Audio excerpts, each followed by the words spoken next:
What's going on, guys? This is me Mehdi Shakil and you are watching SSTec tutorial.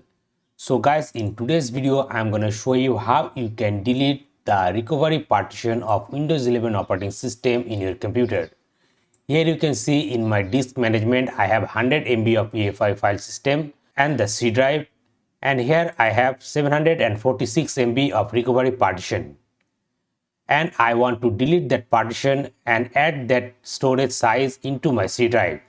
But if I right click here you can see we have only one option called help. If we click on help, it will open up the browser with some Microsoft link. Here you can see.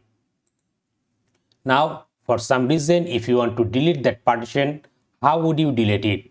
So in this video I'm gonna guide you step by step how you can delete that partition and add that storage or size into your C drive. So without further ado, let's get into the video. So first of all, what I'm going to do, I'm going to click on start and search for CMD.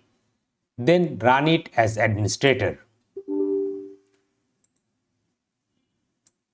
Now on command prompt, I'm going to type here DiskPart. Then list disk, and it will list out the disk drive connected with my computer. In my case, I have only disk 0.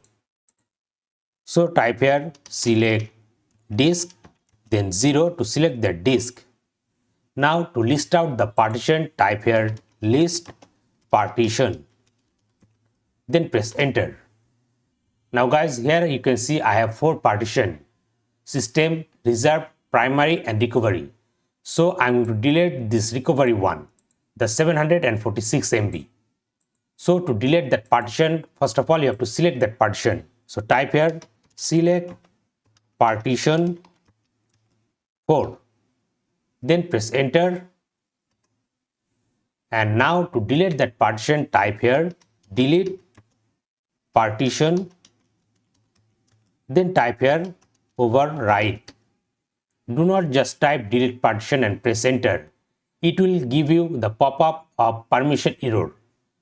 You should type delete partition with the overwrite command. Then press enter. And guys, here you can see DiskPart successfully deleted the selected partition. Now guys, if I again open disk management, here you can see the partition is now deleted. Now to add this drive or 748 MB to C drive, right click on your C drive, go to extend volume, click on next, select the disk partition, click on next, finish. And it should add the recovery partition to your C drive. So guys, like this you can easily delete recovery partition on your Windows 11 computer and add it to your C drive. So that's all for today. Thanks for watching.